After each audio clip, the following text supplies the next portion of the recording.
우리가 읽은 말씀은 몇 가지의 마치 쪽자문처럼 이렇게 분류되어 기록되어 있지만 전반적으로 보면 말 또는 혀라고 하는 설명으로 말에 대한 부분입니다.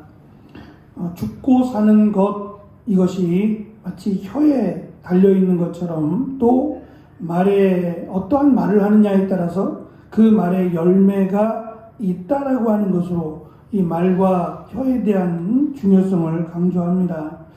20절에 있는 첫 번째 교훈은 사람은 자기 말이 맺은 열매를 누리며 살아간다는 겁니다. 좋은 말을 하여 좋은 열매를 맺으면 좋은 음식으로 배부를 것이고 나쁜 말을 하여 나쁜 열매를 맺으면 나쁜 것들로 배를 채우게 될 것이라는 겁니다. 다시 말하면 말은 하면 되는 것으로 끝나지 않고 그 말에 결과라고 하는 것이 있어서 내가 어떠한 말을 했느냐에 따라 그 말이 마치 부메랑처럼 자신에게 돌아오게 될 것이며 그것에 대한 결과가 있다라는 겁니다. 그러니까 우리가 어떠한 말을 할 때 그 말의 열매 또는 그 말이 나에게 어떠한 영향을 미칠 것을 깨닫고 말할 수 있다면 지혜로운 자라고 하는 것이 솔로몬의 강조입니다. 입술에서 나는 것으로 말미암아 만족하게 된다라고 하는 것도 자기 말에 대한 결과를 책임져야 한다는 겁니다. 좋은 말을 하면 좋은 결과로 만족하게 할 것이고 나쁜 말을 하면 나쁜 결과로 만족해야 된다는 겁니다. 우리 속담에 심은 대로 거둔다라고 하는 말처럼 반드시 이 말에 대한 것은 결과가 있을 것이며 열매가 있다는 것이고 그 열매에 대한 책임을 져야 된다라고 하는 강조입니다. 두 번째 교훈은 21절에 있는 것처럼 혀는 죽이기도 하고 살리기도 하는 힘을 가지고 있다라고 하는 겁니다. 혀는 우리의 장기 가운데 작고 약한 장기에 불과합니다. 어찌 보면 뼈도 하나 없고요. 또 강한 힘을 가지고 있지 않는 것 같습니다. 하지만 우리가 살아가면서 가장 많은 활동을 하는 것 중에 하나가 보여지는 장기 가운데는 이 혀가 될 겁니다. 어떠한 말을 하느냐에 따라 사람을 죽이기도 하고 또 살리기도 하는 힘을 가지고 있는 것이 혀임을 강조합니다. 잠언은 상당히 많은 부분을 말을 절제 또는 자제하는 것이 지혜라고 가르칩니다. 그래서 앞에서도 차라리 말하지 않으면 침묵하고 있으면 그나마 지혜로운 자라고 하는 오해도 가질 수 있다는 거죠. 실제로 그렇지 않더라도 그 사람이 지혜롭지 않더라도 말하지 않고 침묵하고 있으면 그 사람을 지혜로운 자라고 오해할 수 있겠지만 마치 그 사람은 어리석게도 자신이 말을 많이 해야 다른 사람이 자기를 지혜롭다라고 생각한다라는 겁니다. 그게 어리석다는 거죠. 말을 많이 해야 지혜로운 게 아니라 오히려 말을 적게 하는 것이 더 지혜로울 수도 있다는 겁니다. 일단 말을 하면 그 말에 대한 열매가 있고 그 말을 책임져야만 하는 그런 상황이 올 것이기 때문에 이 말에 대한 절제 또는 말에 대한 통제를 해야 할 것을 강조합니다. 끊임없이 TV를 보면 어떠한 행사나 어떠한 일에 대해서 끊임없는 설정이 이루어지는 것을 봐요. 참 유치하다라고 하는 생각이 들 정도입니다. 적어도 한 나라의 이 법을 만드는 사람들이잖아요. 그리고 무엇보다 이 국민들의 안위나 또 국민들을 위해서 힘써야 될 사람들이 말을 너무 쉽게 한다. 그리고 결국 상대방을 공격하고 비난하는 말이 자기 얼굴에 침 뱉깁니다. 그런데 그냥 끊임없는 그냥 말만 하면 되는 것처럼, 그래서 이 말로 인해서 최근에는 이 어르신들을 이 펌이하는 말 때문에 아주 곤욕을 치르고 있는데요. 결국은 말입니다.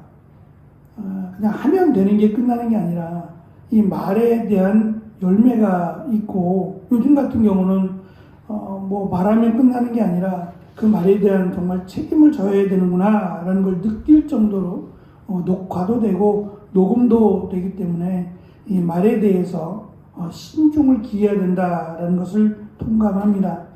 세 번째 22절은 뜬금없이 결혼의 복됨에 대해서 설명을 합니다. 아내를 얻는 자가 복을 받을 자라고 하는 강조인데요. 결혼은 하나님께서 인간에게 내리신 최초의 축복이기 때문에 이 결혼이 이 말이라고 하는 것 또는 혀라고 하는 것과 굳이 연결을 시킨다면 이 말이라고 하는 것, 혀라고 하는 것이 가장 어쩌면 당시에 많은 상처를 주거나 또는 많은 그 아픔을 주었던 그 대상이 이 아내가 아니었을까라고 하는 생각을 조심스럽게 가져봅니다. 하나님이 주신 남이었잖아요. 남이었던 사람이 하나님이 주신 온전하게 되는 가정을 이루게 되는 축복인데, 이 축복이 오히려 자신의 화를 받아주는 사람이거나 아니면 아픔을 주는 그런 대상이 되고 말았다라고 하는 점에서 생각해 보면 안타깝다라고 하는 생각도 가져봅니다. 앞에 있는 말씀, 그러니까 어떠한 말을 하느냐에 따라서 좋은 말을 하면 좋은 열매를 맺고 좋은 결과로 만족하게 된다. 나쁜 말을 하면 나쁜 열매를 맺고 나쁜 결과로 만족하게 될 것이다 라고 하는 내용과 비추어 본다면, 어떠한 결혼을 하느냐 그 결과에 따라서 만족을 얻을 것이고 또는 나쁜 만족을 얻을 것이다 라고도 연결해서 볼 수 있습니다. 자문이나 성경에서 강조하는 좋은 결혼 또는 좋은 아내라고 하는 것은 현숙한 아내를 의미하고, 그 현숙한 아내는 어떤 면에서는 부지런한 아내로 설명이 되고, 또 한편으로는 온전한 믿음을 가진 여인, 그러니까 자녀를 믿음으로 양육할 수 있는 여인을 가리킵니다.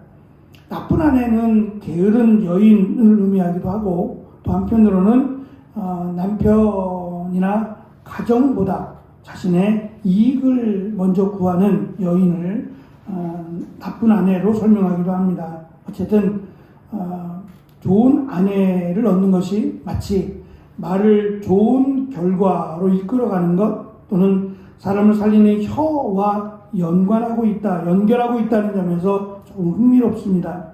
네 번째 교훈은 23절에 있는 것처럼 자신의 지위와 재력에 따라 말이 달라지는 것에 대한 경고입니다. 가난한 사람들은 굽신거리며 살고 부자는 떵떵거리며 사는 현실을 반영한 것으로, 부자들에게는 도움을 청하고 가난한 사람들에게는 무례하게 구는 것에 대한 경고입니다.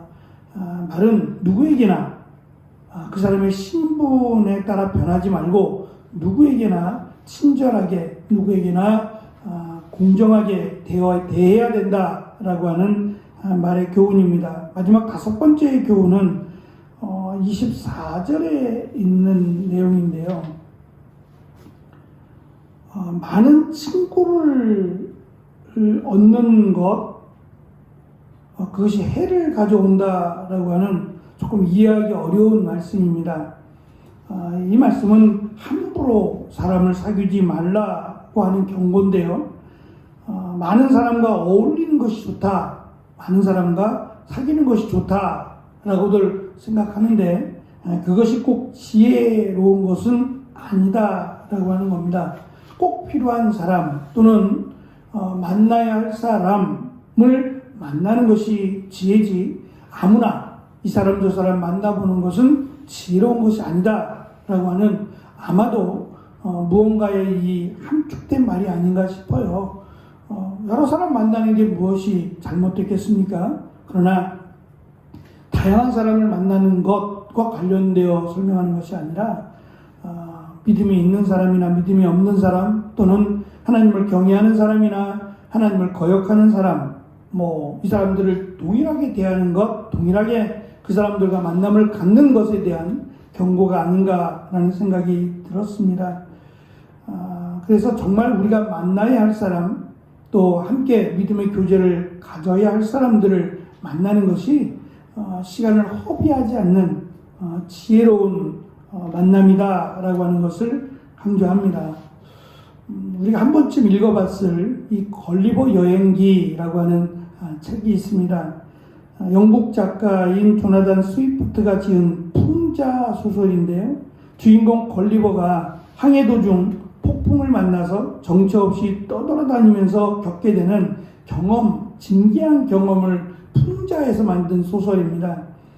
한 번은 이 걸리버가 소인국, 굉장히 작은 사람들이 사는 나라에 가게 되죠.